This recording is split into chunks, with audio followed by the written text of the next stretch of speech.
हरे कृष्णा। आप सभी का स्वागत है आज के सेशन में। आज हमारा वीकली सेशन है भगवत गीता चैप्टर 7 पर। आज हम अध्याय 7, जिसका शीर्षक है नॉलेज ऑफ द एब्सोल्यूट, परम सत्य का ज्ञान, इस पर हम चर्चा करेंगे। तो भगवत गीता को एक ज्वेल बॉक्स, मणि के कंटेनर, जैसे मणि होती है उसके उसका जो डब्बा होता है उससे तुलना की जाती है। तो उसका ऊपर का ढक्कन होता है, नीचे का होता है और बीच में मणि होती है। तो भगवत गीता में जो 18 अध्याय है उसमें पहले 6 अध्याय ऊपर का ढक्कन है, इसमें कर्म योग का वर्णन है। आखिरी के 6 अध्याय ज्ञान योग का वर्णन है, जिसमें ज्ञान योग का वर्णन है। और बीच के 6 अध्याय भक्ति योग है, जो मणि है, जो कि दोनों कर्म योग और ज्ञान योग के बीच में बहुत ही सुरक्षित रूप से रखा गया है। तो आज भगवत गीता का जो असली सार है, या जो असली क्रीम है, स्वादिष्ट जो भगवत गीता का रस है, वो आज से हम शुरू करने वाले हैं। अध्याय 7। अब ये जो 6 अध्याय हैं, 7, 8, 9, 10, 11, 12, इनमें भक्ति योग का वर्णन करेंगे और यही भगवत गीता का एसेंस है। और भगवान श्री कृष्ण ने भक्ति योग को कर्म योग और ज्ञान योग के बीच में रखा है, ताकि इसको पूरी सुरक्षा प्राप्त हो सके। तो आइए हम प्रारंभ करते हैं। भगवत गीता एक मणि के बॉक्स के समान है। पहले 6 अध्याय कर्म योग जो है वो ऊपर का ढक्कन है, बाद के 6 अध्याय जो ज्ञान योग है वो नीचे का ढक्कन है, और बीच के 6 अध्याय जो भगवत गीता का असली धन है, असली सार है, वो भक्ति योग है और वो मणि के तुल्य है। तो अब हम शुरू करते हैं प्रार्थनाओं के साथ। ओम अज्ञानतिमिरान्धस्य ज्ञानाञ्जनाशलाकया चक्षुरुन्मीलितं येन तस्मै श्रीगुरवे नमः। नमो विष्णुपादाय कृष्णपृष्ठाय भूतले श्रीमते भक्तिवेदान्त स्वामी नामिने। नमस्ते सारस्वते देवी गौरवाणी प्रचारिणे निर्विशेषा शून्यवादी पाश्चात्य देशतारिणे। जय श्री कृष्ण चैतन्य प्रभु नित्यानंद श्री अद्वैत गदाधर श्रीवासादि गौर भक्तवृंद। हरे कृष्णा कृष्णा कृष्णा हरे हरे, हरे राम राम राम हरे हरे। अब हम 7वें अध्याय पर चर्चा शुरू करने से पहले एक बार 7वें अध्याय का उच्चारण करेंगे। तो आप हमारे साथ साथ इसमें भाग ले सकते हैं। आपकी स्क्रीन पर आएगा अभी। तो अब हम उच्चारण करेंगे, आप हमारे साथ साथ इसमें भाग लीजिएगा। 7वें अध्याय में मात्र 30 श्लोक हैं, 30 मतलब 30। तो इसमें हम 5 मिनट में ही इसका उच्चारण हो जाएगा। श्री भगवानुवाच मय्यासक्तमनः पार्थ योगं युञ्जन्मदाश्रय असंशयं समग्रं मां यथा ज्ञास्यसि तच्छृणु। ज्ञानं तेहं सद्विज्ञानम् इदं वक्ष्याम्यशेषतः यज्ञात्वा नेह भूयोऽन्यत् ज्ञातव्यम् अवशिष्यते। मनुष्याणां सहस्रेषु कश्चिद् यतति सिद्धये यततामपि सिद्धानां कश्चिन् मां विद्धि तत्त्वतः। भूमिरापो नलो वायु हम मनो बुद्धिरेव च अहंकारो इयं मे भिन्ना प्रकृतिरष्टधा अपरेयामि तस्मन्यां प्रकृतिं विधि मे परां जीवभूता महाबाहो यये संधायतु जगत् एतद्योनीनि भूतानि सर्वाणीत्युपधारय अहं कृष्णस्य जगतः प्रभवः प्रलयस्तथा मत्तः परतरं नान्यत् किञ्चिदस्ति धनञ्जय मयि सर्वम् इदं प्रोतं सूत्रे मणिगणा इव रसोऽहम् अप्सु कौन्तेय प्रभास्मि शशि सूर्ययो प्रणवः सर्ववेदेषु शब्दः के पौरुषेषु पुण्यो गन्धा पृथ्व्यां च तेजश्चास्मि विभावसो जीवनं सर्वभूतेषु तपश्चास्मि तपस्विषु बीजं मां सर्वभूतानां विधि पार्थ सनातनम् बुद्धिर्बुद्धिमतामस्मि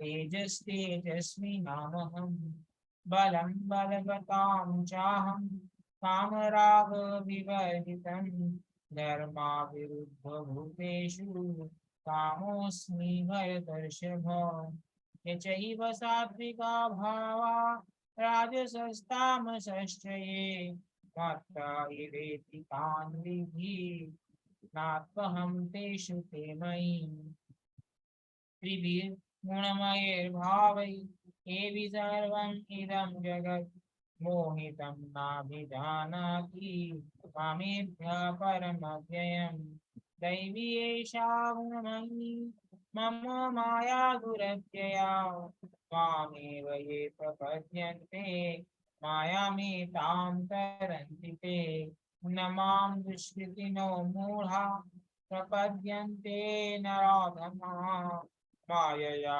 परितज्ञाना आसुरं भावमाश्रिता चतुर्विधा भजन्ते मां जना सुकृतिनोऽर्जुना आर्तो जिज्ञासुरर्थार्थी ज्ञानी च भरतर्षभ तेषां ज्ञानी नित्युक्ता एकभक्तिर्विशिष्यते प्रियो हि ज्ञानिनोत्यर्थम् अहं स च मम प्रियः उदारा सर्व एवैते ज्ञानी त्वात्मैव मे मतम् आस्थिता स हि युक्तात्मा मामेवानुत्तमां गतिम् बहूनां जन्मनामन्ते ज्ञानवान् मां प्रपद्यते वासुदेव सर्वमिति समहात्मासु दुर्लभः कामैस्तैस्तैर्वितज्ञान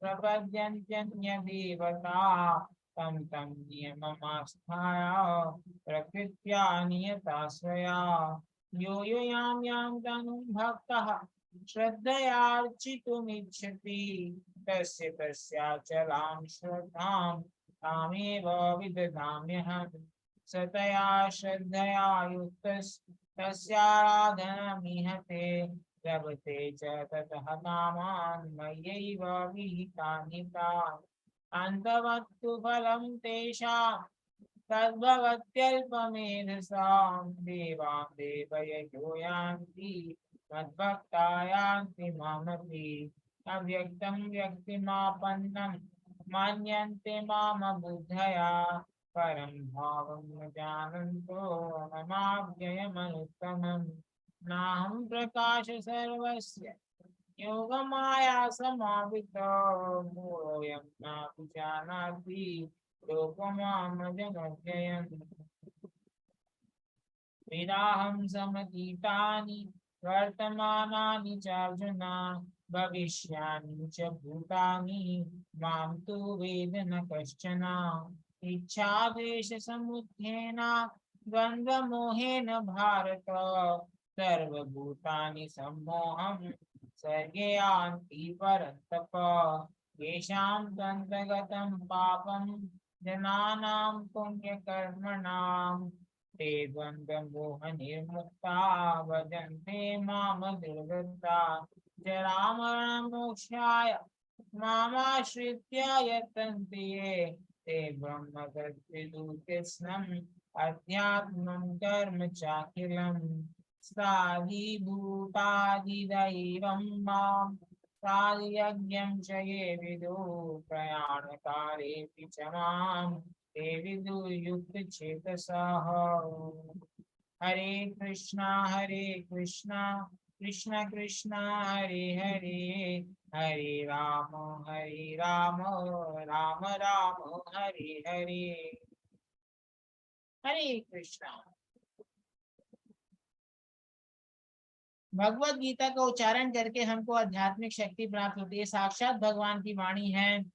गीता मार्ग में बताया गया है, भारतामृत सर्वस्वम विष्णु वक्त्राभिनिश्रितम गीता गंगोदकम पीत्वा पुनर्जन्म न विद्यते। ये महाभारत का अमृत है, साक्षात स्वयं भगवान श्री हरि के मुखारविंद से प्रकट हुआ है। इसका पान करके हम जन्म मृत्यु के चक्रव्यूह से मुक्त हो सकते हैं। तो अब हम आज का लेक्चर शुरू करेंगे।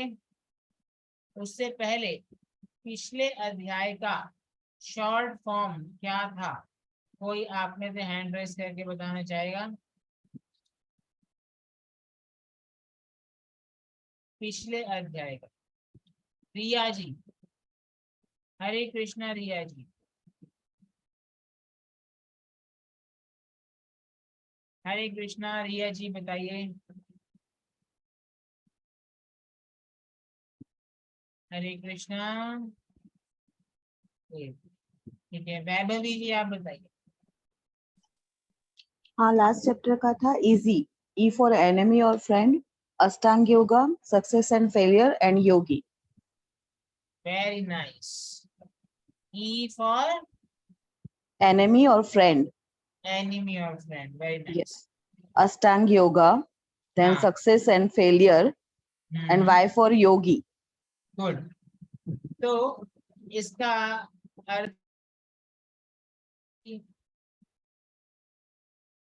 पहले छठे अध्याय में मन के माइंड के बारे में बात की गई है कि माइंड जो है वो हमारा शत्रु भी मित्र भी हो सकता है। फिर अष्टांग योग का पूरा प्रोसेस समझाया गया। फिर सक्सेसफुल और फेल दोनों प्रकार के योगियों का क्या गति होगी, उनकी क्या फाइनल डेस्टिनेशन होगी, उनका उनका क्या होगा, एक्चुअल में उनका क्या गंतव्य होगा, इससे चर्चा हुई। और फिर आखिरी के 2 श्लोकों में योगी में सर्वोत्तम योगी कौन होता है उसके बारे में हमने जाना। अब आज 7वां अध्याय, जो कि भगवत गीता का सार, भगवत गीता का जो एसेंस, भगवत गीता का जो रस, उसको समझाता है। उससे हमें 4 शिक्षाएं प्राप्त होंगी आज के सेशन में। और इसका शॉर्ट फॉर्म है हेड, HEAD। एच का अर्थ है हियरिंग, श्रवण करना। ई का अर्थ है एवरीवेयर, यानी कि सर्वत्र। और ए का अर्थ है एक्सेप्ट और रिजेक्ट। और डी का अर्थ है डेमी गॉड्स, यानी कि देवी देवता। तो पहले 3 श्लोकों में श्रवण के बारे में बताया गया है। उसके बाद आने वाले 9 श्लोकों में भगवान की सर्वव्यापकता के विषय में बात हुई है। फिर आगे आने वाले 7 श्लोकों में भगवान के प्रति शरणागत होने के बारे में बात हुई है, और कौन भगवान की शरणागति को स्वीकार करता है और कौन अस्वीकार करता है, ऐसे लोगों के बारे में बताया गया है। और फिर आखिरी के 20 से 10 श्लोकों में देवी देवताओं के बारे में बात हुई। तो आइए प्रारंभ करते हैं। पहला जो आज का लेसन है वो है श्रवण। तो आखिरी अध्याय, छठे अध्याय के आखिरी श्लोक में भगवान ने अर्जुन को बताया कि वो योगी जो हमेशा मेरा चिंतन करता है और श्रद्धा से मेरी सेवा में लगा रहता है, वो सभी योगियों में सर्वश्रेष्ठ है। तो कौन भगवान के श्रद्धा से हमें चिंतन कर पाएगा? वो ही कर पाएगा जिसको भगवान के बारे में ज्ञान होगा।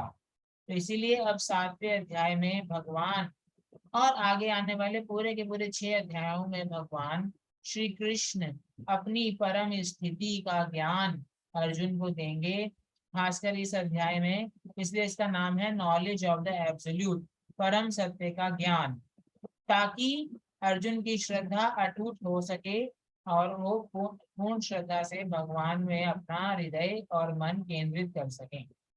तो पहला ही श्लोक सबसे बहुत ही महत्वपूर्ण श्लोक है भगवत गीता के 7वें अध्याय का, वो है श्री भगवानुवाच मय्यासक्त मनः पार्थ योगं युञ्जन्मदाश्रय असंशयं समग्रं मां यथा ज्ञास्यसि तच्छृणु। तो भगवान बता रहे हैं कि श्रवण के माध्यम से भगवान को समझ सकते हैं, भगवान को समझा जा सकता है, लेकिन वो श्रवण कैसा होना चाहिए? उसमें 2 गुण होने चाहिए। पहला, भगवान श्री कृष्ण के प्रति हृदय में आसक्ति होनी चाहिए, भगवान श्री कृष्ण के प्रति एक लगाव होना चाहिए, एक आसक्ति, एक लगाव, एक कनेक्शन,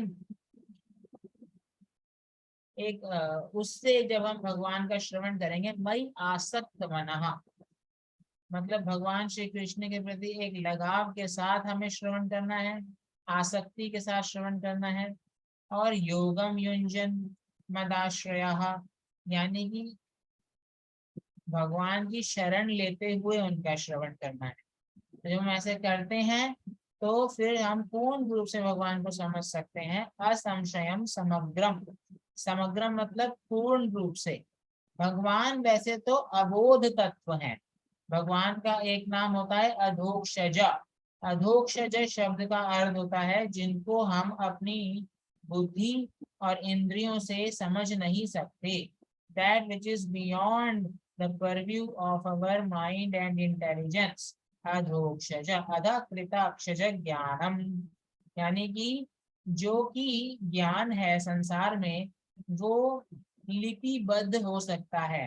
क ख ग घ, जो भी हम वर्णमाला पढ़ते हैं, अ आ ई उ से लेके ये जाता है च, य र ल व श श स ह। तो अधोक्षज, अक्षज मतलब जो कि संसार की वर्णमाला में बांधा जा सके। तो जो भौतिक ज्ञान होता है वो संसार की वर्णमाला में बांधा जा सकता है, लेकिन अधोक्षज, भगवान का नाम है अधोक्षज। अक्षज ज्ञान जो कि हमारी डायरेक्ट इंद्रिय हमारी इंद्रियों के द्वारा प्राप्त किया जा सकता है, उसके परे है। तो इसलिए भगवान का नाम है अधोक्षज। परंतु ऐसे अधोक्षज भगवान को भी हम श्रवण के माध्यम से समझ सकते हैं, वो भी पूर्ण रूप से समझ सकते हैं, अगर तो हम आसक्ति और लगाव के साथ भगवान के प्रति एक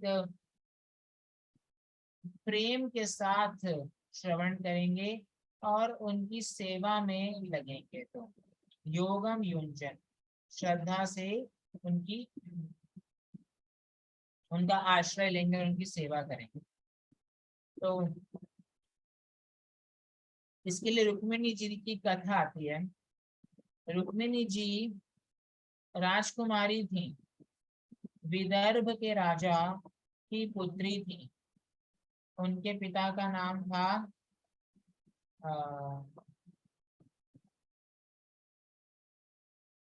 पिता का नाम अभी याद नहीं आ रहा मुझको, लेकिन उनके बहुत सारे भाई थे, 5 भाई थे और रुक्मिणी जी थी।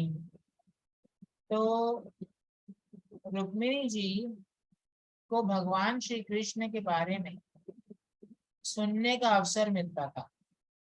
विदर्भ महाराष्ट्र में नागपुर की तरफ जो का एरिया है वो विदर्भ के कहलाता है, और द्वारका में भगवान श्री कृष्ण रहते थे तो बहुत दूर थी। लेकिन नारद मुनि आकर भगवान श्री कृष्ण के बारे में सुनाते थे। हाँ जी, तो बता रहे हैं भीष्मक, रुक्मिणी जी के पिताजी का नाम था भीष्मक। वैभवी जी ने हमें बताया, धन्यवाद वैभवी जी। तो भीष्मक जी की पुत्री थी रुक्मिणी और उनके 5 भाई थे, और उन सबका नाम ऐसे ही था, रुक्मी, रुक्मबाहु, रुक्मकेश, ऐसे ही था। तो नारद मुनि आकर रुक्मिणी जी और भी जितने भी वहां पे घर वाले थे और जितने भी राज परिवार के लोग थे उनको कृष्ण के बारे में बताते थे। भगवान कृष्ण की महान कार्यकलापों के बारे में बताते थे कि कैसे उन्होंने ब्रज में रहकर भक्तों का रक्षा की, असुरों का वध किया, गोवर्धन पर्वत उठाया, और कितने उन्होंने अद्भुत अद्भुत क्रियाएं कार्य करे, कंस का वध किया, और उनकी सुंदर कितनी, उनकी क्या सौंदर्य है, उनकी मधुरिमा कितनी कितनी तीव्र है इत्यादि पूर्ण रूप से भगवान का वर्णन करते थे। तो रुक्मिणी जी बहुत ही आसक्ति, लगाव और श्रद्धा से सुनती थी और पूर्ण रूप से भगवान श्री कृष्ण का आश्रय लेती थी, और वो ऐसे सुनते सुनते पूर्ण रूप से कृष्ण में उनका मन आसक्त हो गया, और उन्होंने निर्णय कर लिया कि वो केवल भगवान श्री कृष्ण को ही अपना पति के रूप में स्वीकार करेंगी। तो जब उनका विवाह शिशुपाल से फिक्स होने जा रहा था, क्योंकि उनका जो भाई थे रुक्मी, हालांकि उनके माता पिता भीष्मक वो सब चाहते थे कि कृष्ण से ही रुक्मिणी जी का विवाह हो, लेकिन रुक्मी कृष्ण को पसंद नहीं करता था और वो शिशुपाल से विवाह कर देना चाहता था रुक्मिणी जी का। लेकिन रुक्मिणी जी बिल्कुल नहीं चाहती थी शिशुपाल से विवाह करना, और वो चाहते थे कि भगवान कृष्ण ही उनको पति के रूप में प्राप्त हों। तो फिर उन्होंने भगवान श्री कृष्ण को पत्र लिखा, और वो पत्र उन्होंने एक ब्राह्मण के माध्यम से भगवान तक पहुंचाया। अगले ही दिन विवाह का दिन था, तो भगवान श्री कृष्ण को उन्होंने कहा कि आप आकर मेरा हरण कर लीजिए। तो ये हिस्ट्री में पहला लव लेटर होगा जो किसी ने लिखा होगा अपने प्रेमी को, प्रेमिका ने। तो रुक्मिणी जी ने बहुत सुंदर सुंदर श्लोकों में भगवान श्री कृष्ण को संबोधित किया, और ताकि वो मान जाएं, क्योंकि उनको पता भी नहीं था, पहले तो कभी मुलाकात भी नहीं हुई थी ना, वो एक दूसरे से कभी बातचीत हुई थी, फोन टेलीफोन मोबाइल फोन का जमाना तो था नहीं, और व्हाट्सएप भी नहीं था, ना ईमेल था, तो कुछ ऐसा तो था नहीं, तो पत्र ही था। तो उन्होंने 8 श्लोकों में भगवान श्री कृष्ण को अपना संदेश दिया। पहले श्लोक में रुक्मिणी जी कहती हैं, श्रीन्वन् गुणान् भुवन सुंदर शृण्वतां ते, निर्विश्य कर्ण हरतोंगतापम्, रूपं दृशां दृशिमतामखिलार्थलाभम्, त्वयि अच्युताविष्टचित्तमपत्रपं मे। तो कह रही हैं, हालांकि उस जमाने की जो स्त्रियां होती थी वो बहुत ही लज्जा से युक्त होती थी, और वो पूर्ण रूप से अपने माता पिता पर निर्भर होती थी कि वो उनके लिए योग्य वर की चुनाव करें, उनके लिए एक योग्य वर सिलेक्ट करें। तो अब रुक्मिणी जी क्योंकि खुद ही प्रपोज कर रही हैं भगवान श्री कृष्ण को, तो एक प्रकार से थोड़ा निर्लज्जता का विषय है कि खुद ही प्रपोज कर रही है। तो कहती हैं, त्वयि अच्युताविष्ट चित्तम अपत्रपम में, अरे मैं बेशरम लग सकती हूँ आपको, लेकिन अब मैं क्या करूं, आपके बारे में सुनकर मैं हृदय पूर्ण रूप से आप में आविष्ट हो गया है। श्रृण्वन गुणान भुवन सुंदर, आप पूरे तीनों लोकों में आपका सौंदर्य सर्वोच्च है, सर्वाधिक है और आपके आगे किसी की कोई भी कंपैरिजन ही नहीं है। भुवन सुंदर शृण्वताम ते, आपके बारे में सुनना तो कानों के लिए उत्सव है। निर्विष्य कर्ण विवरई हरतोंगतापम, जैसे ही आपका गुणगान कानों में प्रवेश करता है तो जो भी शरीर में क्लेश होते हैं, मन में जो भी कष्ट होते हैं, मन के क्लेश, शरीर के क्लेश, समस्याएं और संसार से जो हृदय त्राही त्राही करता है संसार के इत्यादि बहुत सारे कष्टों के द्वारा, तो क्या बोल रही हैं, निर्विषय कर्ण विवरी हरतोंगतापम, वो सारा विनाश हो जाता है जैसे आप गुणगान कानों में प्रवेश करता है। फिर कह रहे रूपम दृशाम दृशिमताम अखिलार्थ लाभम, और हालांकि मैंने अभी तक आपके सुंदर रूप को देखा तो नहीं है, लेकिन मैं सुनकर मुझे समझ में आया है कि आपके रूप का दर्शन नेत्रों के लिए उत्सव है। रूपम दृशाम दृशिमताम अखिलार्थ लाभम, आपका दर्शन करने से सारी कामनाओं की पूर्ति हो जाती है। सब कुछ है, जो व्यक्ति चाहता है उसका सर्वाधिक उसकी सर्वाधिक उसको सिद्धि प्राप्त हो जाती है। उसको लगता है कि मेरे जीवन का सर्वश्रेष्ठ मुझे धन प्राप्त हो गया है। अखिलार्थ लाभम, अर्थ अर्थ को संस्कृत में धन भी बोलते हैं। तो सारा का सारा उसको लगता है जिसने आपका दर्शन कर लिया उसको अखिल अर्थ लाभम। तो कह रहे हैं हे अच्युत, हे भगवान कृष्ण, आपके में मेरा हृदय, हालांकि मैं बेशरम लग रही होंगी आपको, अपत्रपम में मेरा हृदय आप में आविष्ट हो गया है। तो ऐसा श्रवण करना चाहिए। और भगवान ऐसे ही श्रवण की बात अर्जुन को कह रहे हैं कि अगर आप इस प्रकार से मेरा श्रवण करेंगे तो आप मेरे को पूर्ण रूप से समझ जाएंगे। तो श्रवण ही विधि है भगवान को समझने के लिए। वेदांत सूत्रों में बोला गया है अनावृत्ति शब्दात। अगर आप भगवान को समझना चाहते हैं, परम सत्य को समझना चाहते हैं, आध्यात्मिक ज्ञान प्राप्त करना चाहते हैं, तो आपको अपने कान देने पड़ेंगे। इसलिए यहाँ पे देखो फोटो में लिखे हुए कान, और वो कान किसको देने पड़ेंगे, भगवान के प्रामाणिक प्रतिनिधि। इसलिए यहाँ पे शिला प्रभुपाद जी की फोटो लगी हुई है। तो अगर हम किसी प्रामाणिक गुरु, प्रामाणिक आचार्य से भगवान के विषय में सुनते हैं तो हमें पूर्ण ज्ञान प्राप्त हो जाता है। इसीलिए जो गुरु के अंतर्गत भगवान का श्रवण करते हैं उनके लिए शास्त्रों में बोला गया है आचार्यवान पुरुष वेद। जो आचार्यवान है, जैसे कोई धनवान होता है मतलब जिसके पास धन हो, कोई बलवान होता है मतलब उसके पास बल है, वैसे आचार्यवान जिसके पास आचार्य है तो उसी को असली ज्ञान है। आचार्यवान पुरुष वेद, वेद मतलब ज्ञान, या जो जानता है। तो आचार्यवान व्यक्ति ही असली में ज्ञान को जानता है। तो hearing reveals knowledge of Krishna, भगवान कृष्ण को जानना है तो श्रवण करना अवश्य है। प्रहलाद महाराज ने माता कयाधु के गर्भ में 36,000 वर्षों के लिए श्रवण किया था, तब जाके प्रहलाद महाराज इतने महान भक्त बनते हैं। तो श्रवण भक्ति की सबसे पहली और सबसे मूलभूत क्रिया है। श्रवण से ही भक्ति का हमारा उद्गम होता है और हमारी भक्ति की नींव भी स्ट्रांग होती है। हालांकि भक्ति की 9 प्रकार की बताई गई है। श्रवणम कीर्तनम विष्णु स्मरणम पाद सेवनम अर्चनम वंदनम दास्यम सख्यम आत्मनिवेदनम इति पुंसार्पिता विष्णुस्भक्तिश्चेनवलक्षणा प्रियेत भगवत्यधा तन्मन्यजीतमुत्तमम्। 9 प्रकार की भक्ति बताई जाती है। पहली श्रवण भक्ति, उसी से सारी भक्ति, आगे की भक्ति समझ में आएगी, वो ढंग से तभी कर पाएंगे अगर श्रवण ढंग से किया होगा।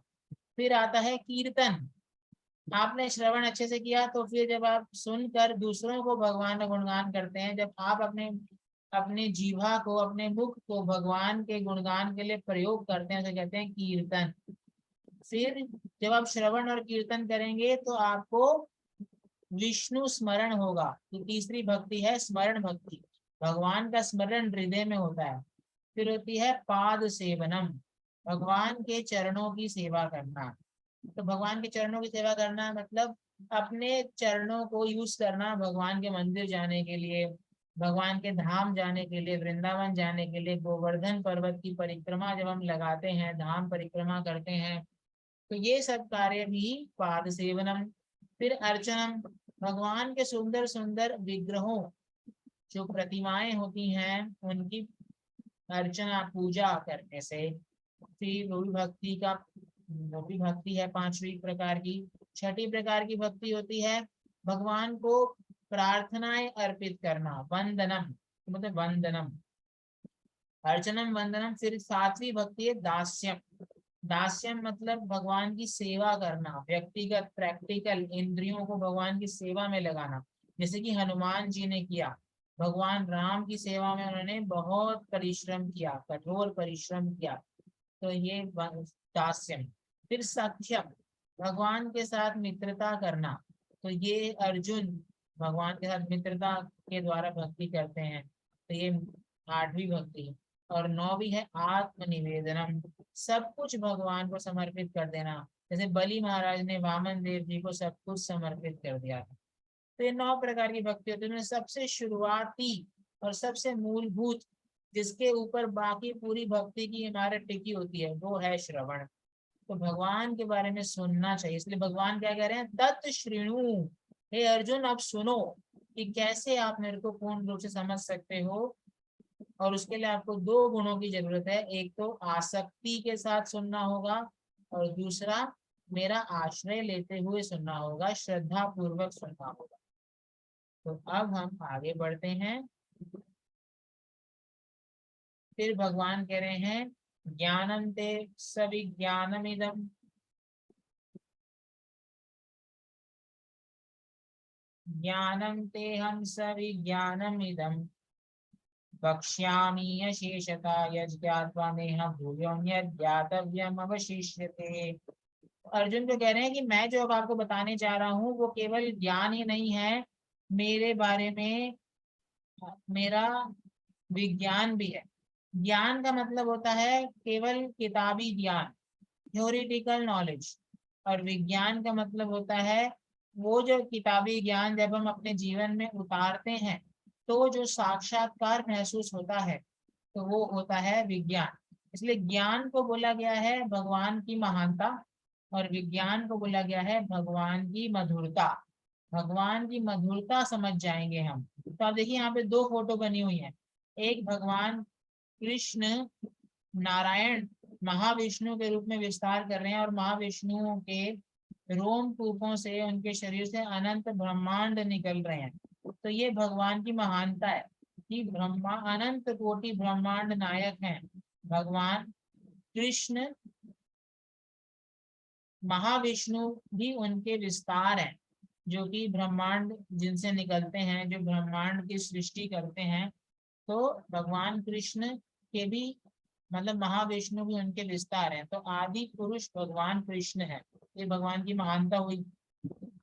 और भगवान की मधुरता, इतने बड़े होते हुए भी नंद महाराज की जो खड़ाऊ हैं वो उठाकर अपने सिर पे लेके आते हैं।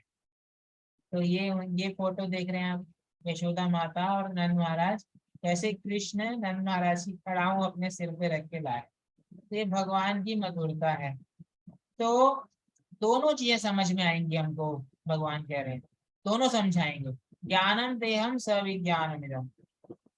और कुछ भी ऐसा नहीं छोड़ेंगे जो छूट जाएगा, सब कुछ समझा दिया जाएगा। यज ज्ञात्वा नेह भूय ज्ञातव्यम अवशिष्यते, ये जानकर आपको और कुछ जानने की जरूरत नहीं पड़ेगी। तो पूरा ज्ञान प्राप्त प्रदान किया जाएगा। ऐसे अगर हम ढंग से सुनेंगे तो हम पूरा जान लेंगे कृष्ण को। तो यहाँ बताया गया है मनुष्याणाम सहस्रेषु कश्चिद् यतति सिद्धये यततामपि सिद्धानां कश्चिन् मां वेत्ति तत्त्वतः। ये श्लोक में बता रहे हैं कि अब देखिए इतना अच्छे समझाने का प्रयास कर रहे हैं। भगवान कह रहे हैं कि आप मेरे को पूरा जान लोगे अगर आप सुनोगे अच्छे से, मेरा ज्ञान मेरा विज्ञान सब समझ जाओगे।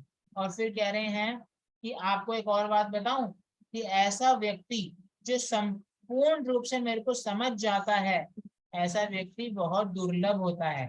कह रहे हैं मनुष्य नाम सहस्त्रेषु, हजारों हजारों मनुष्यों में कोई एक मनुष्य प्रयास करता है सिद्धि प्राप्त करने के लिए। सिद्धि का अर्थ है जो मतलब जन्म मृत्यु के चक्र से मुक्त होना। फिर कह रहे हैं यतताम अपि सिद्धा नाम, ऐसे हजारों हजारों सिद्ध पुरुषों में भी जो मुक्त हो गए हैं जन्म मृत्यु के चक्रव्यूह से, वो उनमें से भी कुछ ही भगवान कृष्ण को तत्व से समझ पाते हैं। यानी कि पहले तो आप समझिए हजारों हजारों लोग, जैसे फोटो देख रही होंगी आपको, हजारों हजारों लोगों में से कोई एक व्यक्ति है जो भगवान को समझने का प्रयास करता है। अब ऐसे बहुत सारे लोग प्रयास करना शुरू करते हैं तो जरूरी नहीं है कि वो सफल हो जाएं।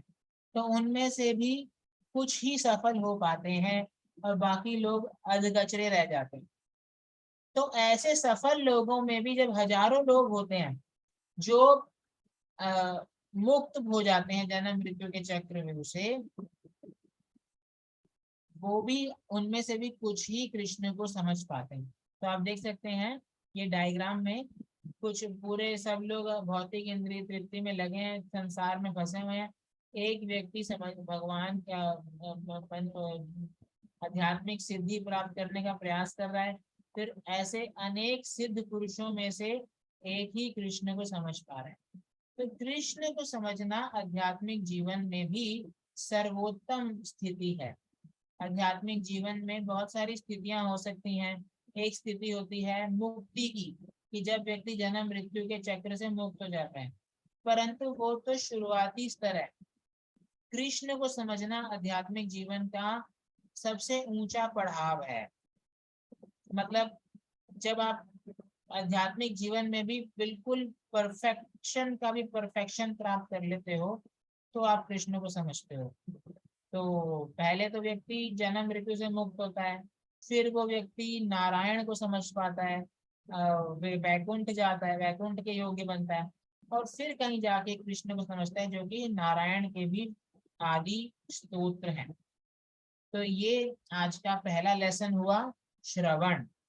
श्रवण के माध्यम से हम परम भगवान को, जो वैसे तो अगाध बोधम है, जिनको नहीं समझा जा सकता किसी भी तरीके से अपने प्रयासों से, उनको हम समझ सकते हैं श्रवण करके।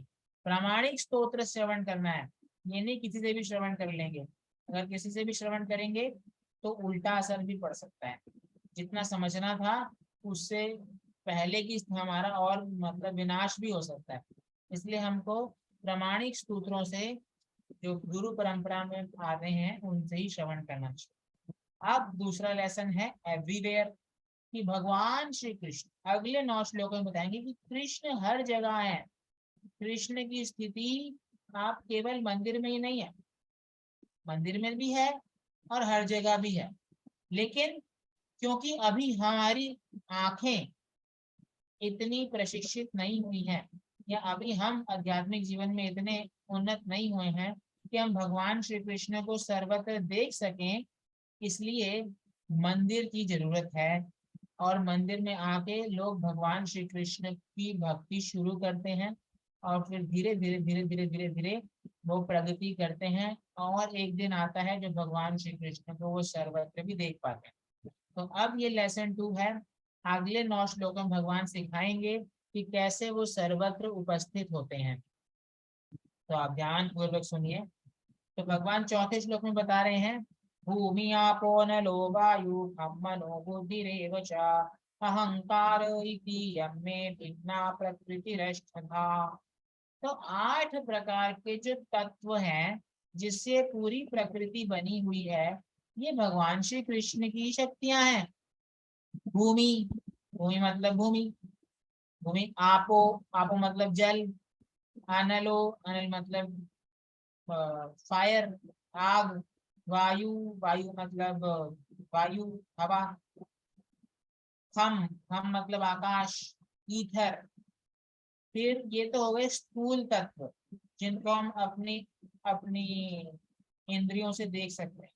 फिर होते हैं सूक्ष्म तत्व, मन, बुद्धि और अहंकार। मन हम अपनी इंद्रियों से नहीं देख सकते, फिर बुद्धि भी नहीं दिखती और अहंकार भी नहीं दिखता, ये सूक्ष्म होता है। ये सभी भगवान की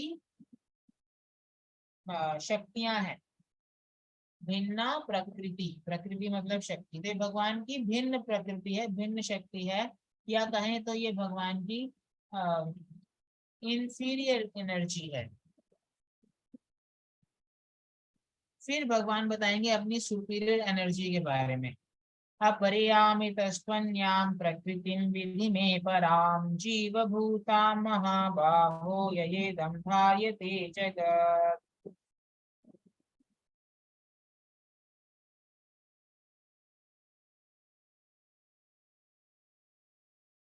तो यहाँ पर बताया जा रहा है कि पहले जो बताया गया था वो भगवान की भिन्न प्रकृति थी, जो कि जड़ पदार्थ है ना। चाहे मन हो, चाहे बुद्धि हो, चाहे अहंकार हो, ये सब जड़ है। तो वो इंफीरियर एनर्जी है, यानी कि निकृष्ट है। उससे उत्कृष्ट शक्ति है भगवान की जीव, जीव शक्ति। ये सारे जीव जो हैं, जो इस भौतिक शक्ति को, जो जो जड़ पदार्थों को मैनिपुलेट करते हैं अपने इंजॉयमेंट के लिए, अपने सुविधाओं के लिए, तो वो सब जो है वो जीव शक्ति है। ये धार्यते जगत। ये भौतिक संसार में दो शक्तियों के मिला, भगवान की दो शक्तियां मिलती हैं, ये भौतिक संसार की रचना होती है। एक भिन्न प्रकृति, एक परा प्रकृति। तो भिन्न प्रकृति जो है वो है ये 8 महाभूत, भूमि, आपो, अनलो, वायु, खम, मनो, बुद्धि, रेवच। और फिर परा प्रकृति है जीव। तो जब जीव और इन जड़ पदार्थों का मिलन होता है, तो फिर सृष्टि होती है, और जीव इनको अपने उपभोग के लिए, अपनी सुख सुविधाओं के लिए, अपनी इंद्र तृप्ति के लिए, या फिर अगर कोई जीव धार्मिक है या शुद्ध भक्त है, तो कोई भगवान की सेवा के लिए भी यूज कर सकता है। तो जीव इन भौतिक तत्वों को मैनिपुलेट करता है, यूज करता है। तो इसलिए ये सृष्टि में दो प्रकृतियां हैं भगवान की, एक इंफीरियर प्रकृति है, एक सुपीरियर प्रकृति है। तो अब आप देखिए संसार में है ही क्या, ये सभी तो है। जीव है, मनुष्य हैं, पेड़ पौधे हैं, और पशु पक्षी हैं, और यही सब है। भूमि है, वायु है, आकाश है, अग्नि है, जल है, मन, बुद्धि, अहंकार है। तो ये सब कृष्ण की ही शक्तियां तो हैं। तो हर जगह कृष्ण ही अपने शक्तियों के माध्यम से उपस्थित है। जैसे सूर्य है, सूर्य एक जगह पर स्थित रहता है, लेकिन सूर्य अपनी रोशनी के द्वारा, सूर्य की किरणों के द्वारा सर्वत्र उपस्थित हो जाता है। वैसे ही कृष्ण, हालांकि गोलोक, वृंदावन, वैकुंठ में, आध्यात्मिक जगत में रहते हैं, लेकिन अपनी शक्तियों के द्वारा वो उपस्थित है हर जगह। आप देखिए आपके आसपास कुछ भी हो, वो इन सभी चीजों में से ही बना होगा, इन सभी चीजों का मिश्रण होगा। भूमि होगी, पानी होगा, जल होगा, वायु होगी, अग्नि होगी, ये सब चीजें ही मिलके बनती हैं। या जीवात्माएं होंगी, मनुष्य होंगे, पशु होंगे, ये सब कृष्ण के ही शक्तियां हैं। तो कृष्ण सर्वत्र हैं। अगर आप देख सकते हैं कृष्ण की ही शक्तियां हर जगह हैं ये। हालांकि कृष्ण और कृष्ण की शक्तियों में भेद नहीं है, और भगवान की शक्तियां हैं, लेकिन भेद है भी। आप ऐसा नहीं कह सकते कि भाई कृष्ण की शक्ति है, ये व्यक्ति कृष्ण की शक्ति है, तो मैं इसको ही पूज लेता हूँ, कृष्ण की शक्ति है, कृष्ण से अभिन्न है। कृष्ण से अभिन्न है इस सेंस में कि कृष्ण के द्वारा कंट्रोल्ड है, और भगवान की वजह से ही उसका अस्तित्व है। लेकिन परम पूजनीय भगवान तो श्री कृष्ण है, अपने आदि रूप में, अपने सच्चिदानंद रूप में, अपने श्याम सुंदर रूप में। उनके जो एक पर्सनल उनकी प्रेजेंस है, उनका पर्सनल पहचान है, वो वर्शिपेबल है। बाकी भगवान की शक्तियां हैं और अपनी शक्तियों के द्वारा वो हर जगह उपस्थित होते हैं। अब हम आगे बढ़ेंगे। तो ये डायग्राम है जिसमें बता रहे हैं कैसे जीव जो है वो दो प्रकार के आवरणों से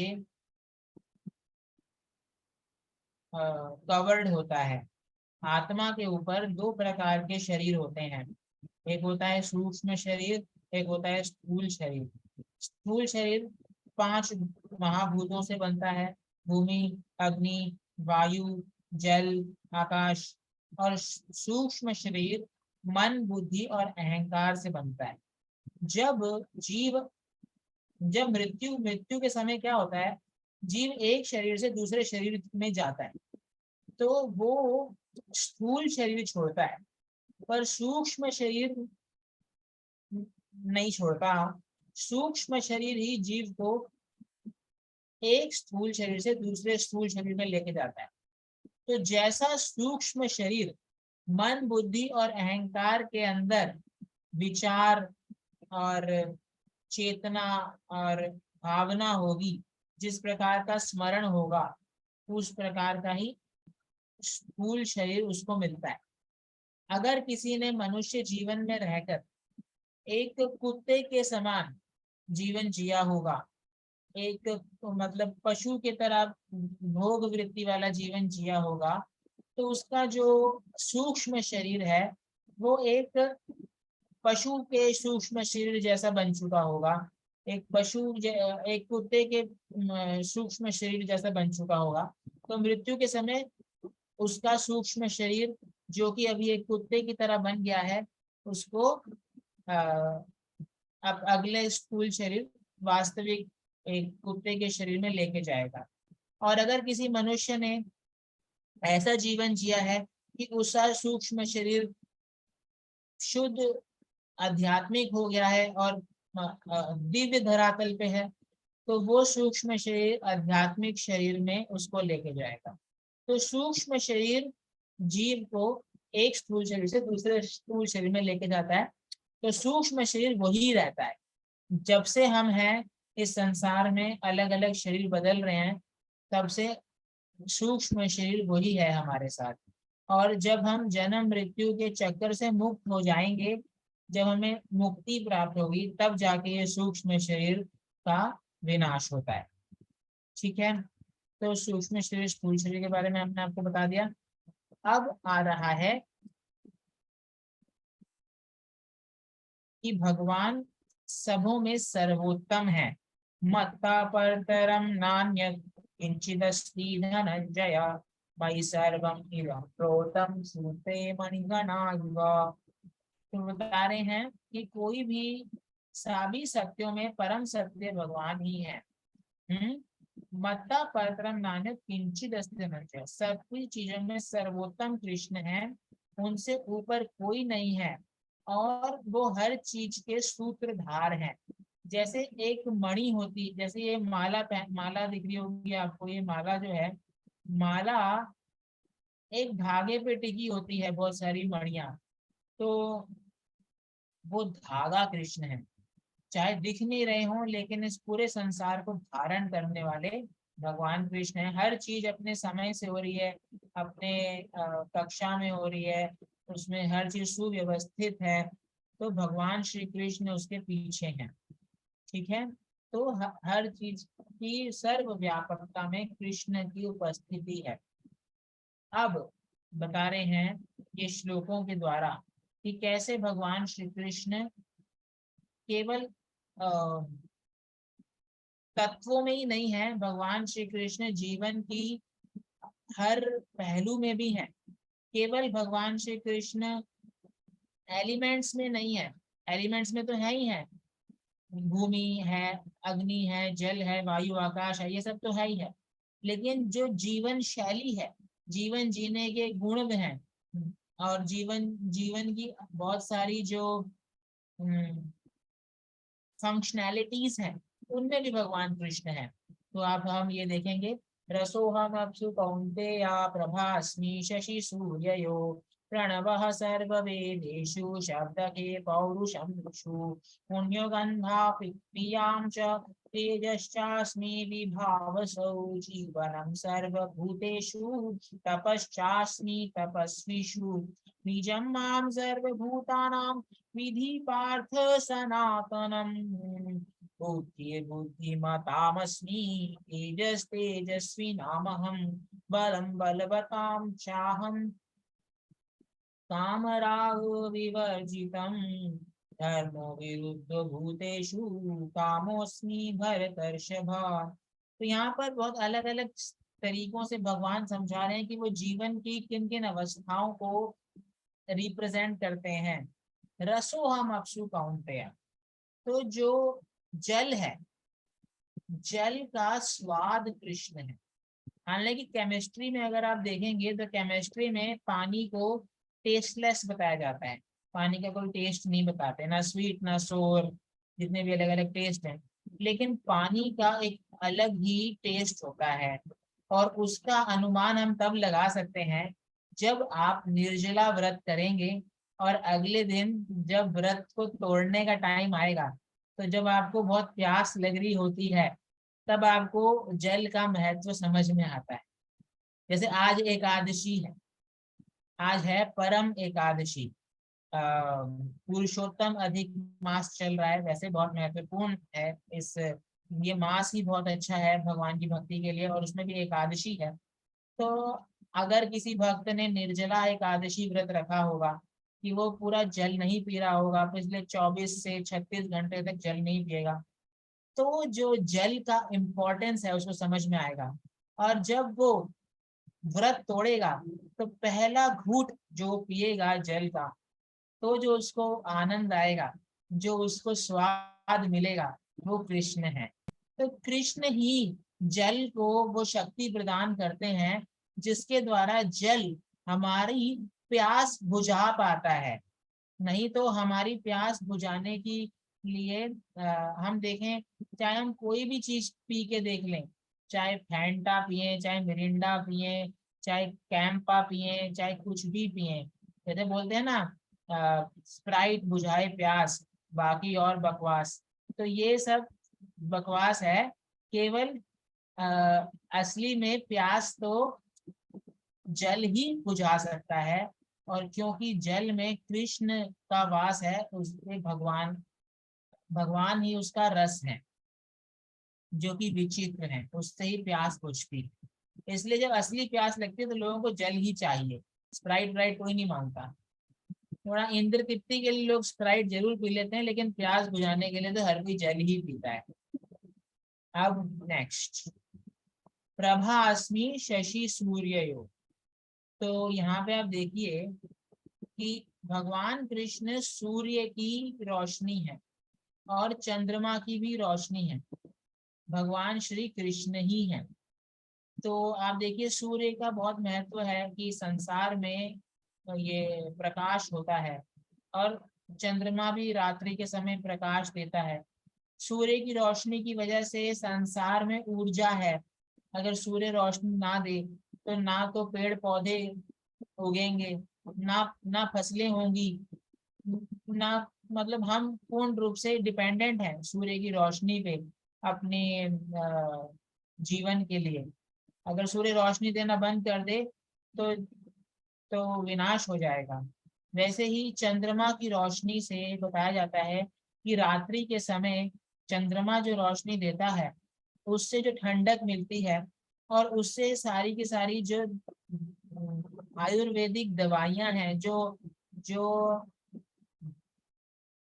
क्या बोलते हैं, जो वनस्पतियां होती हैं, उनको चंद्रमा की रोशनी से ही रस मिलता है, जिससे मनुष्य शरीर को पोषण होता है जब वो उनका खाता है।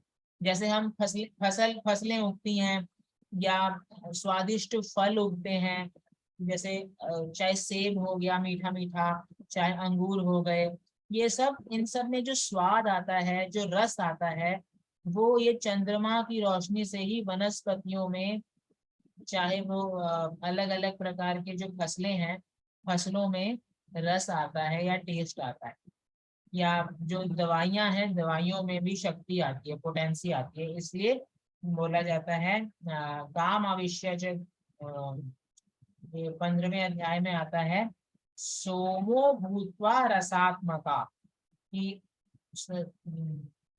चंद्रमा की रोशनी से ही वनस्पतियों में उनका स्वाद आता है। तो भगवान ही चंद्रमा की रोशनी है, और सूर्य की रोशनी भी भगवान श्री कृष्ण की वजह से ही दिव्यमान है। वो कृष्ण ही उनका स्रोत है, सोर्स है। फिर ये जो ओम है, प्रणवः सर्व वेदेषु, तो ये जो ओम है, ये भी कृष्ण का ही एक रिप्रेजेंटेशन है, भगवान कृष्ण की ही शक्ति है। भगवान कृष्ण का ही एक शाब्दिक रूप है। ओम ओम, ये पूरे वेदों में है। तो भगवान कृष्ण ही प्रणव है। फिर भगवान कृष्ण है जो संसार में जितने भी ध्वनि है, संसार में ध्वनि की तरंगे है ना, शब्द, वो भगवान कृष्ण है।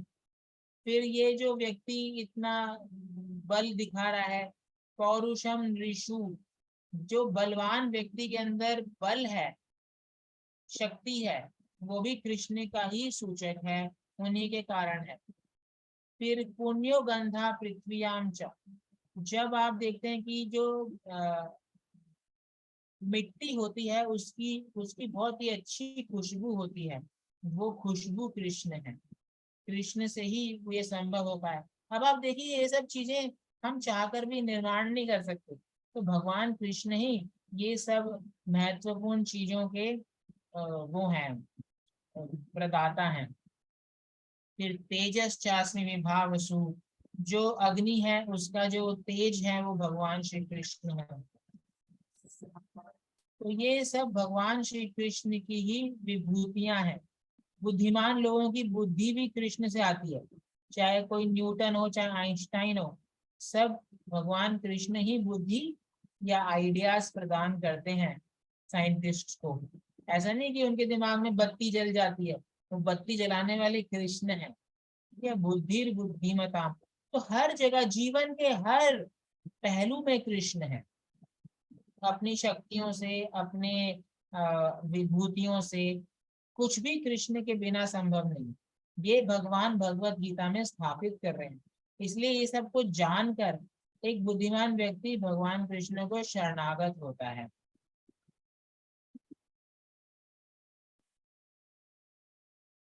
तो इसीलिए भगवान कह रहे हैं, अलग अलग प्रकार के लोग हैं, और सब उनको शरणागत, वो तीनों गुणों में फंसे होते हैं। लेकिन अब तीसरे अध्याय में शरणागत होने के बारे में बता रहे हैं। जब कोई ये जान लेता है कि कृष्ण ही जीवन के हर पहलू में है, जीवन के तत्वों में है, एलिमेंट्स में कृष्ण है, जीवन की, जीवन जीने की हर स्टेज पर कृष्ण है, बुद्धि में कृष्ण है, रोशनी में कृष्ण है, श्वास में कृष्ण है, जल का टेस्ट कृष्ण है, तो बुद्धिमान व्यक्ति कहता है कि कृष्ण तो मेरे असली आश्रयदाता हैं। उनके बिना मैं वैसे भी नहीं सोच सकता जीवन।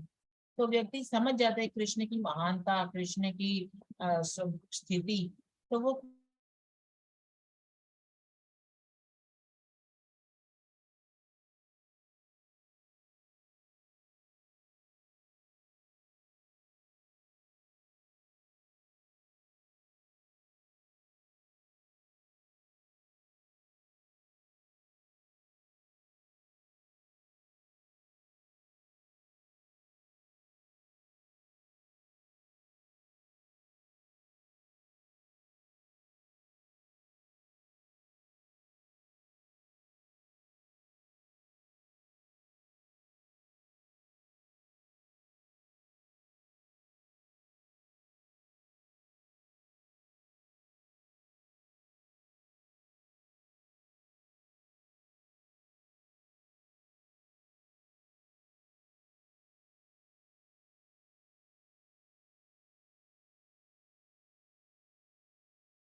हरे कृष्णा। तो यहाँ पर थोड़ा सा लाइट का इशू आ गया है, तो इसलिए आपको मेरी आवाज क्लियर आ रही हो तो एक बार आप ऑडिबल लिख के भेज सकते हैं।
हरे कृष्णा। तो आप सभी को अ, मेरी आवाज आ रही हो तो एक बार आप ऑडिबल लिख के भेजिएगा। यहाँ पर लाइट का इशू आ गया था, तो हम दोबारा से कंटिन्यू करते हैं। क्षमा चाहेंगे, बीच में ये प्रॉब्लम हो गई। हाँ,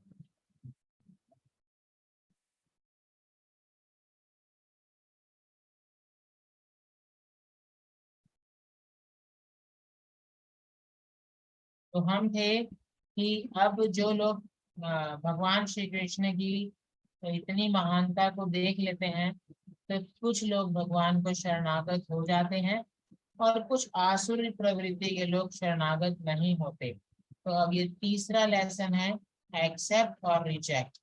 कौन कृष्ण को आश्रय, कृष्ण का आश्रय स्वीकार करते हैं और कौन नहीं करते। तो बताया गया है, दैवी एषा गुणमयी मम माया दुरत्या मामे ये प्रपद्यन्ते माया मेताम तरंती थे। कि भगवान श्री कृष्ण की जो माया शक्ति है वो बहुत ही प्रभावशाली है, बहुत ही बलशाली है। तो उसको जीत पाना बहुत कठिन है। लेकिन अगर कोई भगवान की शरण ले लेता है, भगवान को समझता है, भगवान की सर्वव्यापकता को समझ लेता है, जैसे कि भगवान ने बताया, तो फिर वो माया से मुक्त हो सकता है। और 4 प्रकार के पुण्य आत्मा लोग भगवान को समझ सकते हैं, भगवान की शरण में आते हैं। और 4 प्रकार के मूर्ख या दुष्कृति पाप आत्मा भगवान को कभी शरणागत नहीं होते। यहाँ 4 प्रकार के पाप आत्मा कौन है? नमाम दुष्कृति नो मूढ़ा प्रपद्यन्ते न राधमा मायया परितज्ञाना आसुरम भावमाश्रिता। 4 प्रकार के मूर्ख लोग हैं जो दुष्कृति पाप आत्मा है। जो भगवान को कभी भी शरणागत नहीं होते हैं, तो उसमें सबसे पहले है नराधम। नराधम बोला गया है ऐसे लोग जिनके अंदर कोई भी सद्गुण नहीं होते, वो केवल संसार में उत्पात और संसार को कष्ट देने का काम करते हैं। नरों में अधम होते हैं, बहुत ही क्रूर होते हैं और सबके साथ अत्याचार करते हैं। फिर है माया परितक ज्ञाना, मतलब बड़े जो बड़े पंडित, बड़े बड़े विद्वान, बड़े बड़े साइंटिस्ट होते हैं, लेकिन भगवान की सत्ता को स्वीकार नहीं करते, तो उनका जो ज्ञान है वही उनकी अज्ञानता के कारण बन जाता है। उनका ज्ञान जो है माया के द्वारा हर लिया जाता है, वो भगवान को समझ नहीं पाते। फिर मूर्ख लोग होते हैं, एक मूर्ख कैटेगरी है। वो ऐसे लोग होते हैं जो गधे की तरह सिर्फ जीवन में केवल इंद्र तृप्ति और भोग वासना में ही लगे रहते हैं। जैसे गधा काम करता रहता है और घास खाता रहता है, उसको नहीं पता कि घास तो वैसे भी मिल जाएगी, लेकिन वो धोबी का काम करता रहता है, घास खाता रहता है, मूर्ख होता है। तो ऐसे ही ऐसे बहुत सारे मूर्ख लोग होते हैं जो बहुत काम करते हैं, बहुत धन के पीछे भागते रहते हैं, तो वो कभी भगवान को नहीं समझ पाते या उनको शरणागत नहीं होते। फिर है आसुरम भावम आश्रिता, ऐसे लोग जो जिन्होंने जिन्होंने ये संकल्प ले रखा है, ये गांठ बांध रखी है कि भगवान का विद्रोह करना ही करना है, भगवान जो कहेंगे उसका उल्टा ही हमें चलना है। आसुरी भावम आश्रिता, भगवान कहेंगे कि भाई आप बैठ जाओ तो खड़े रहेंगे, भगवान कहेंगे खड़े हो जाओ तो बैठ जाएंगे, उल्टा ही चलना है। ऐसे लोगों को बोलते हैं आसुरम भावम आश्रिता।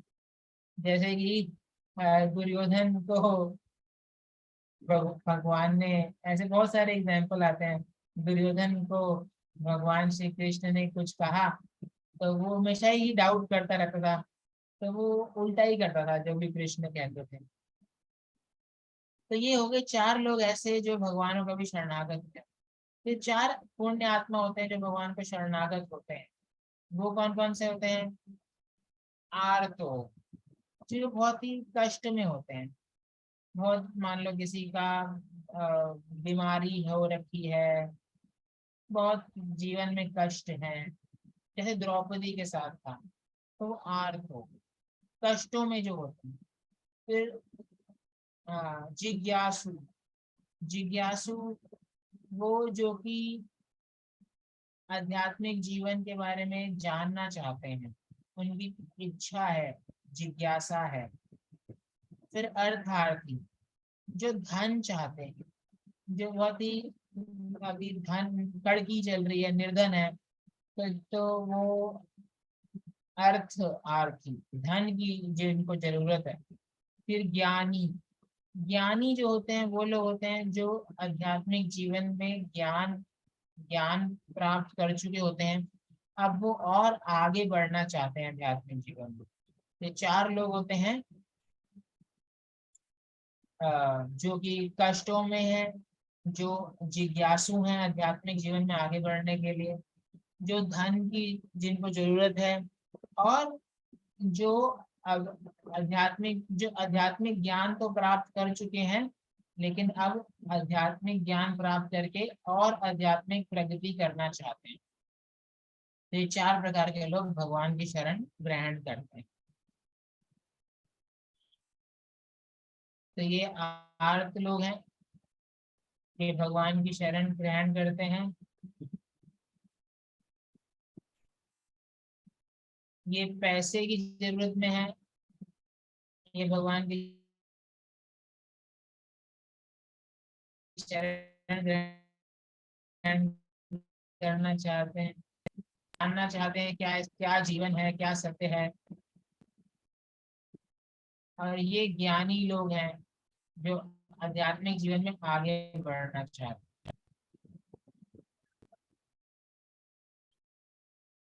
अब आज का आखिरी लेसन है देवी देवताओं की उपासना। तो अब भगवान के बारे में, अपने बारे में बता दिया भगवान ने कि मैं सर्वत्र हूँ, सब चीजों का स्रोत हूँ, सब चीजों का धारण मैं ही करता हूँ, सब चीजों की शक्ति मेरे से ही आती है, चाहे वो अग्नि हो, चाहे सूर्य की रोशनी हो, चाहे चंद्रमा की रोशनी हो, चाहे बुद्धि हो बुद्धिमान व्यक्ति की, सब कुछ कृष्ण ही हर चीज के एनर्जी है, सोर्स है, कृष्ण से ही हर चीज का अस्तित्व है। तो फिर भी लोग देवी देवताओं की पूजा क्यों करते हैं, तो यहाँ पर हम समझेंगे। यहाँ बता रहे हैं, कामस्तेस्ते ऋतज्ञाना प्रपद्यन्त्यन्य देवता तम तम नियम आस्थाया प्रकृत्या नियता स्वया। तो लोगों की इच्छाएं होती हैं बहुत सारी, काम इच्छाएं होती हैं, और उनकी बुद्धि बहुत ही हर ली गई होती है, हिरतक ज्ञान, ज्ञान में बड़े कमजोर होते हैं। तो वो अपनी कामनाओं की पूर्ति के लिए जल्दी जल्दी पूर्ति हो जाए, क्योंकि कृष्ण तो समय लगाएंगे। जैसे पिछली बार हमने आपको बताया था कि कृष्ण पहले मांगने वाले का हृदय शुद्ध करते हैं और फिर उसको उसकी इच्छा पूरी करते हैं, लेकिन देवी देवता सीधा सीधा इच्छा पूरी कर देते हैं, तो इसलिए वो देवी देवता की पूजा में जाते हैं। पर फिर भगवान कह रहे हैं कि जो भी फल देवी देवता प्रदान भी कर पाते हैं, उसकी फल देने की शक्ति भी भगवान कृष्ण ही देते हैं देवी देवताओं को। और फिर बता रहे हैं, अंतवत्तु फलम तेषां तद्भवत्यल्पमेधसाम् देवान् देवयजो यान्ति मद्भक्ता यान्ति मामपि। कि देवी देवताओं के द्वारा दिए गए जो फल होते हैं वो नश्वर होते हैं, थोड़े समय के लिए ही रहते हैं और फिर उनका विनाश हो जाता है, क्योंकि देवी देवताओं का खुद ही विनाश हो जाता है, तो उनके द्वारा दिए गए फल कहाँ से टिक पाएंगे। तो जैसे ब्रह्मा जी ने वरदान दिया रावण को, तो रावण का भी विनाश हो गया, और उसके वरदान का भी विनाश हो गया, हिरण्यकशिपु का भी विनाश हो गया। तो सभी फलों जो होते हैं वो टेम्पोररी होते हैं। तो देवी देवताओं की पूजा वो लोग करते हैं जिनको तीव्रता से अपनी भौतिक इच्छाएं पूरी करनी है, जिनको अपना हृदय शुद्ध नहीं करना, और जो कृष्ण को अभी शरणागत नहीं हो सकते, इतने वो अभी उस स्तर पे नहीं है, कृष्ण में श्रद्धा नहीं है उनके, तो वो सब लोग देवी देवताओं की पूजा करते हैं। तो भगवान बता रहे हैं कि कौन देवी देवताओं की पूजा करता है, लेकिन फिर भगवान कह रहे हैं कि ये लोग कम बुद्धि के लोग हैं और इनके फल सारे नश्वर होते हैं, परंतु मेरे भक्तों को तो मैं शाश्वत फल प्रदान करता हूँ मेरे धाम आने का। ठीक है, तो आज के लिए इतना ही। तो आज हमने ये 4 लेसन सीखे।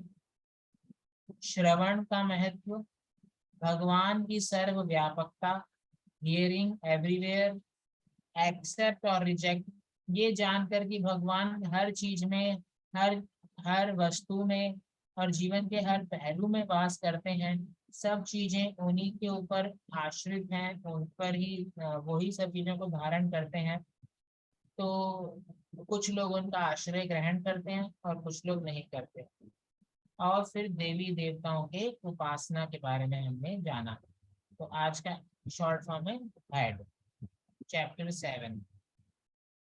तो अब हम विराम देंगे, और आप सभी का अगर कोई प्रश्न हो तो आप पूछ सकते हैं, और आपके लिए आज का फिर हम क्विज लॉन्च करेंगे।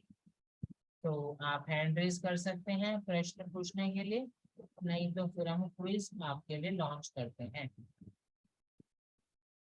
तो मैं क्विज लॉन्च कर रहा हूँ, तो आप इसको भरिए, और आपके लिए प्रश्न मैं बता देता हूँ।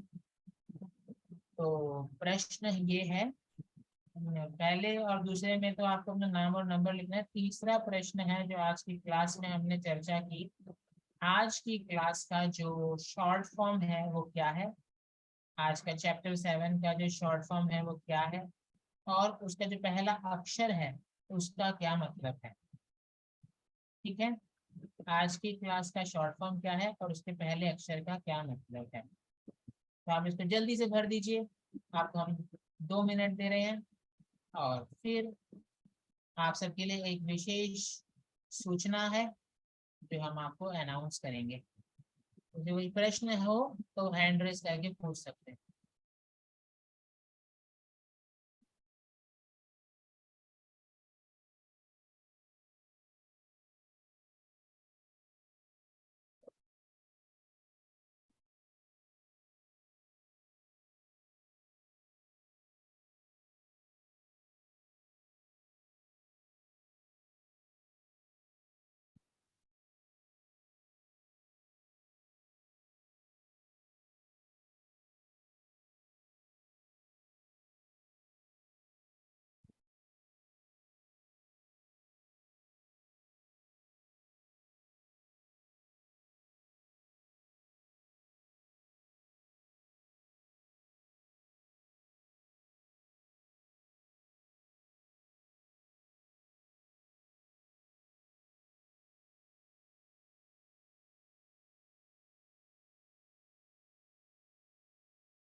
तो अभी तक किसी ने पोल भरा नहीं।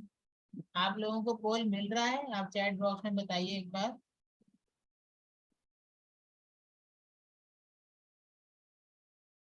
हरे कृष्णा, आपको मेरी आवाज आ रही है?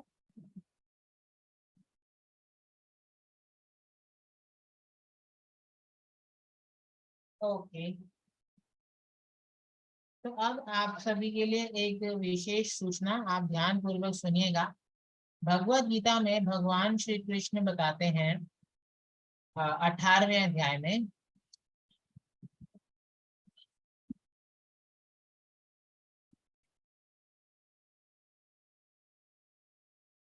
यज्ञ दान तपः कर्म नात्याज्यं कार्यमेव तत् यज्ञं दानं तपश्चैव पावनानि मनीषिणाम्। भगवान श्री कृष्ण बताते हैं कि यज्ञ, दान और तपस्या, ये तीन कार्य हमेशा करने चाहिए। इससे हृदय शुद्ध होता है। और बड़े बड़े साधु पुरुष भी, जिन्होंने संसार में सब कुछ त्याग दिया होता है, वो भी यज्ञ, दान और तपस्या को नहीं त्यागते। तो यज्ञ कौन सा है? हरे कृष्ण महामंत्र का संकीर्तन यज्ञ। हरे कृष्णा कृष्ण कृष्ण हरे हरे, हरे राम राम राम हरे हरे। तपस्या क्या है? तपस्या है कि भगवान की प्रसन्नता के लिए जो भी अनुकूल है उसको स्वीकार करना, और जो प्रतिकूल है उसको त्यागना। विशेष रूप से जो 4 नियम है उनका पालन करना, ये तपस्या है।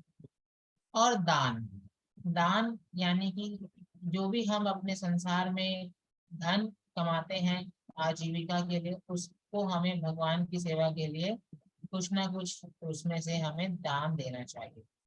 तो अभी पुरुषोत्तम अधिक मास चल रहा है और आज बहुत ही पवित्र दिन है, परम एकादशी।